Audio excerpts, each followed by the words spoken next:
Yeah, let's get right to the chase. I'm ranking every single episode, so yeah, here we go. Number 8, Home. Yeah, you guys all saw this coming.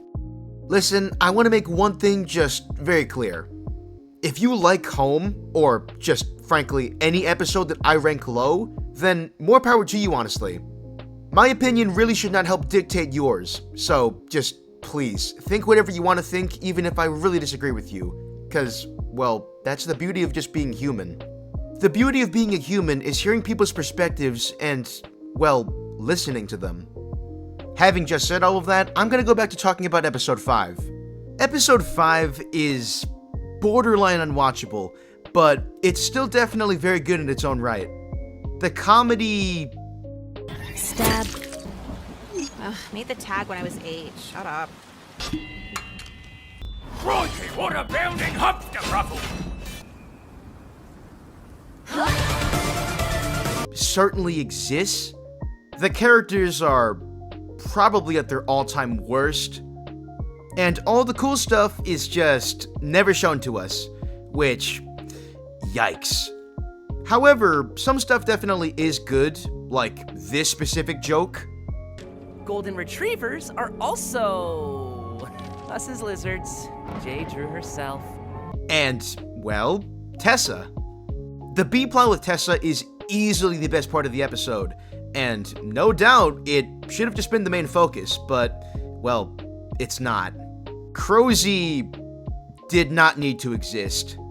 Did anyone really want Uzi to become a crow? Like, legitimately. Was there a single fan who was like, oh yeah, I really want Uzi to become a fucking crow? That would be really cool. God, it's so random, and I can't take it seriously whatsoever. Now, being a bit more serious for a moment, I can't deny the fact that this is the episode with the most missed potential.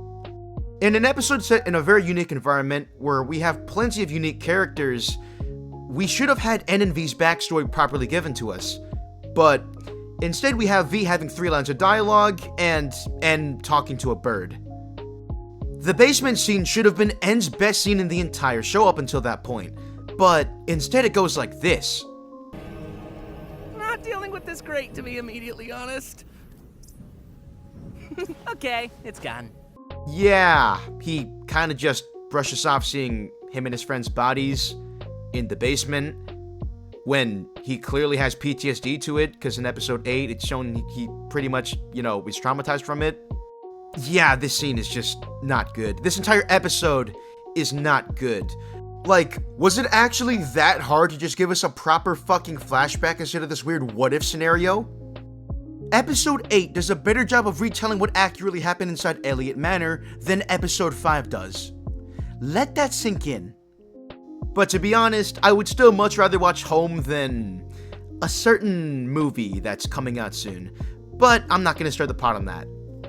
And, I find this really funny, but a good friend of mine, Cosmo, just posted this poll on her channel, and the vast majority of people think that episode 5 should be completely removed from the show, which it's so funny, man. Oh god, I love this fandom. So, overall, yeah, Home is objectively the worst episode in my opinion, but it's still definitely got its moments. Number 7. Heartbeat. I'm pretty sure you guys could have all seen this coming. Heartbeat is just very boring. This is pretty much unanimously agreed to be the most forgettable episode of the entire show, which I can't really blame people for, because besides Eldritch J, I can't name a single thing I really care about. Oh, actually, that's a lie. The fucking railgun! The railgun gets destroyed for no fucking reason, and it's incredibly stupid. Now, this is definitely just my bias kicking in, but as a fan of this show since day one, having the railgun just be destroyed after 1 year of waiting just did not rub me the right way. Giving credit where credit is due, though, the side characters are very good in this episode. This is basically Thad's episode, and he does a very good job of just, being a good support character. There's also Connor the teacher, who, well, let's be honest, were much more entertaining than the A-plot this episode. And something I feel just doesn't get appreciated enough is the ending of the episode. This is one of the only times in the entire show where they're actively trying to avoid each other, and, well, I think it's overall a very good writing decision.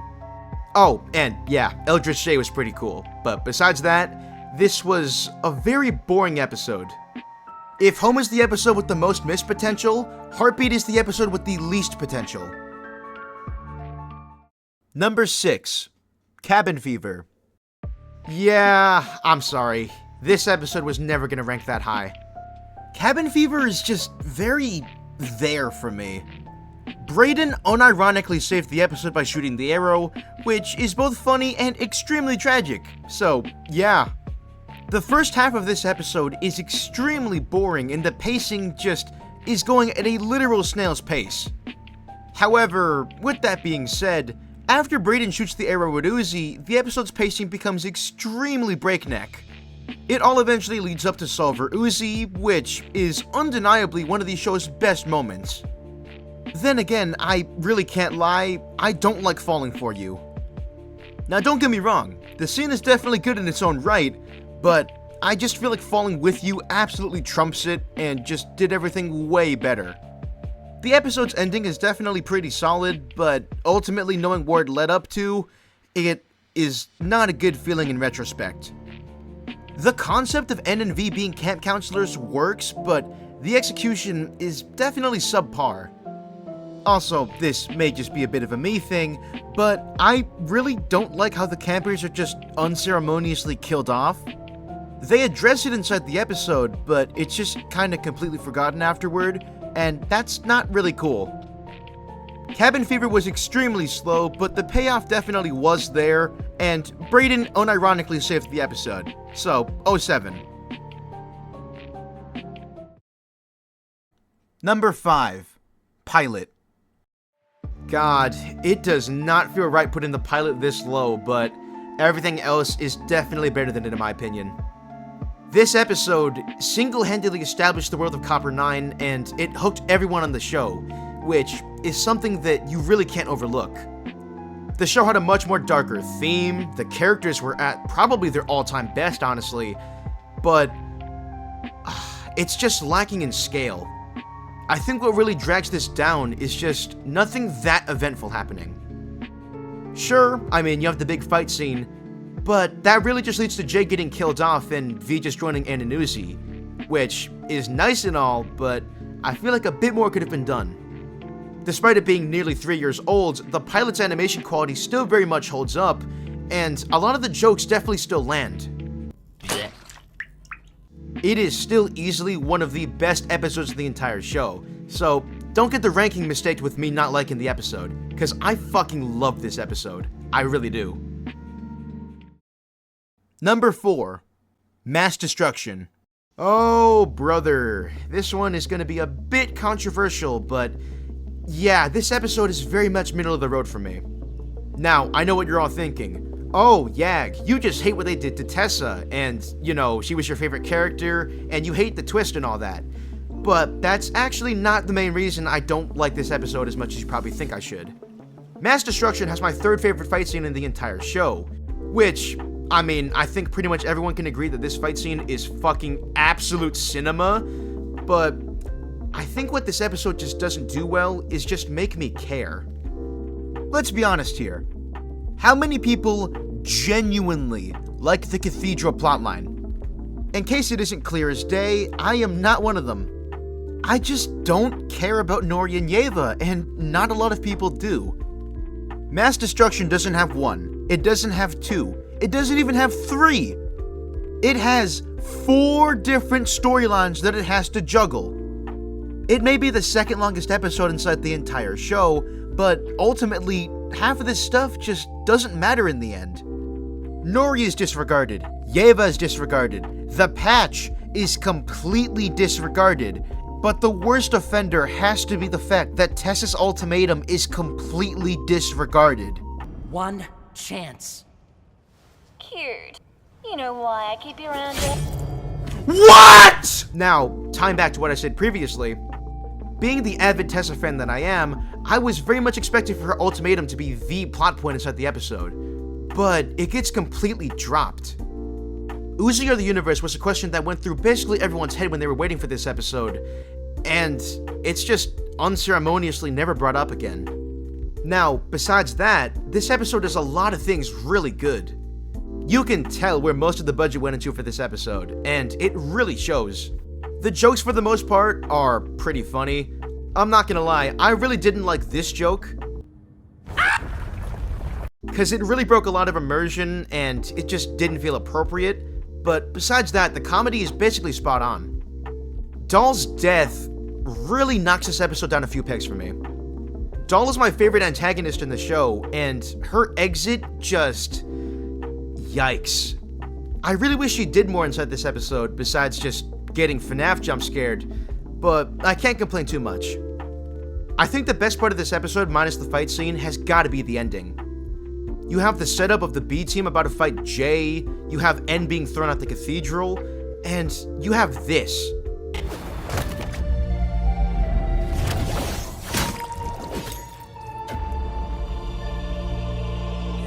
This will be for an upcoming video of mine, but I was not a big fan of Uzi up until this moment, and the fact I actually really felt bad for her just really says a lot.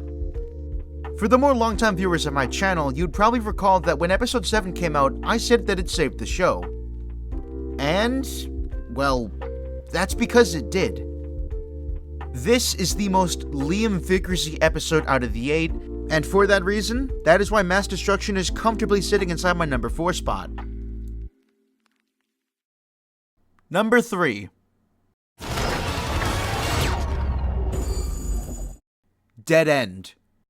V's death was such an emotional gut punch, and the execution could have been way better, yes, but what we got is still absolute cinema. Eternal Dream characterizing V and making her just this very lonely character who didn't have anyone, just... God, it gets me in the feels, man. There's also that and, you know, Tessa, quote-unquote, who absolutely carried the episode. She had the charisma, she had the leadership, she had the moral complexity I was looking for inside a good main character, and most importantly of all, she was extremely likable.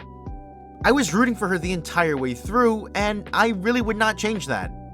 The whole wanting to save humanity thing was extremely intriguing, and I can't help but feel like it's objectively the stronger storyline over, you know, the Sinwalker, Tessin reveal, whatever you want to call it, but it is what it is.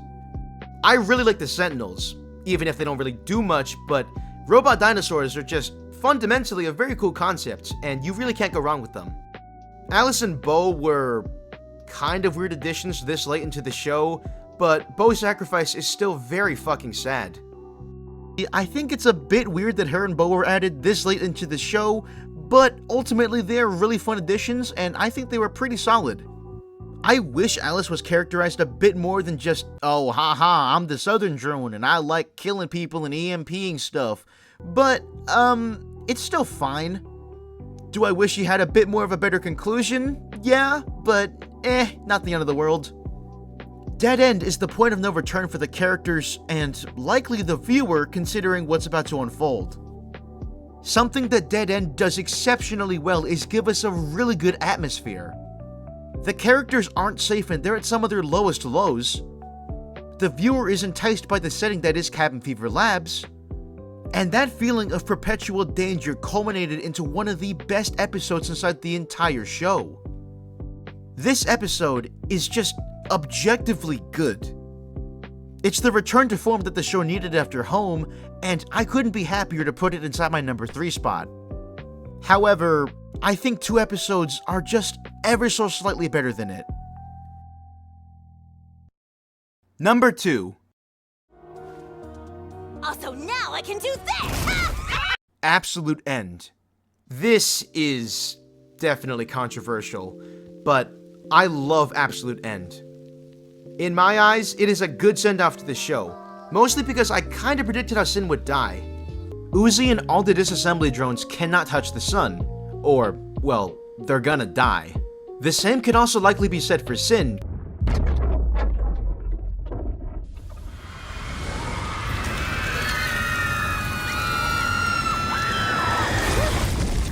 Sin's downfall is probably my favorite scene, honestly. Everything about it was damn near perfect, and her overconfidence just killing her in the end, Man, it's really good. The Volway scene was very good, and V very much got a lot of good characterization from that. Undeniably my favorite scene from her, without a doubt. Now, this is something I haven't mentioned, but the music...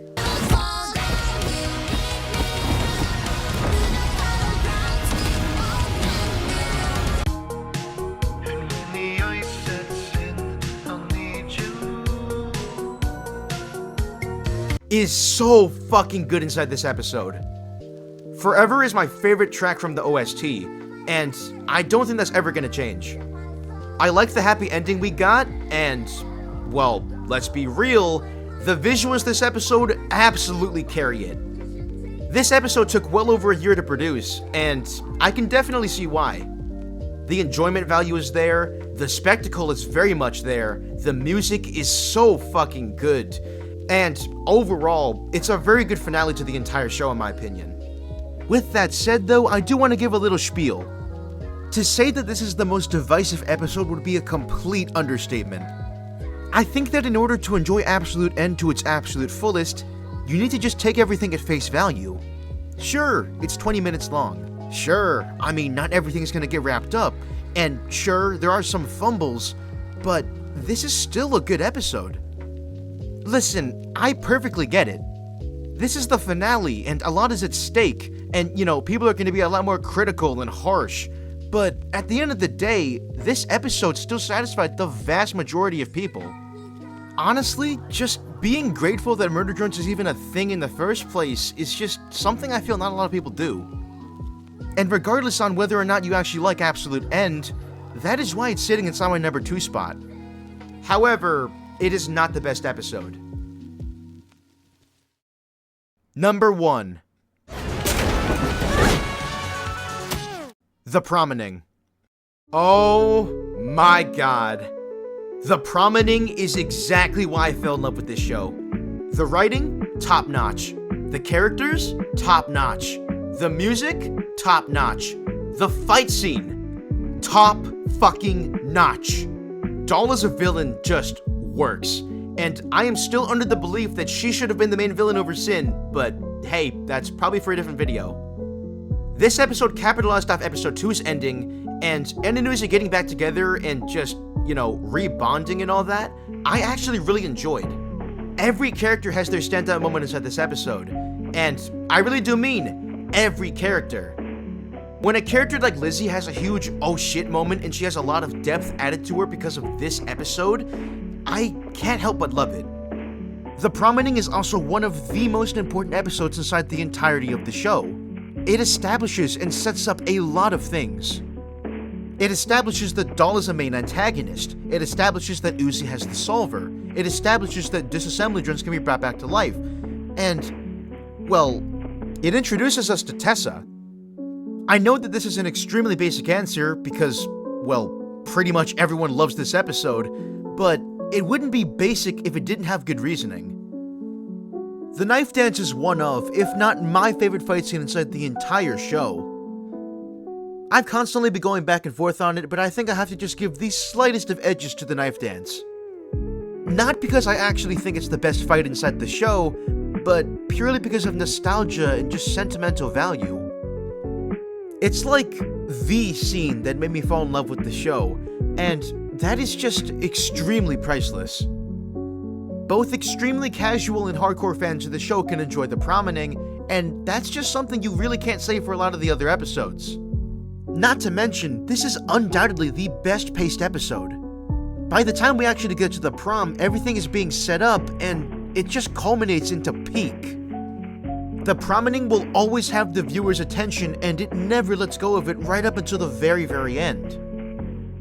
I seriously do not have any major issues with this episode, and that is saying a lot, really. This episode seriously should have been called The Peakening.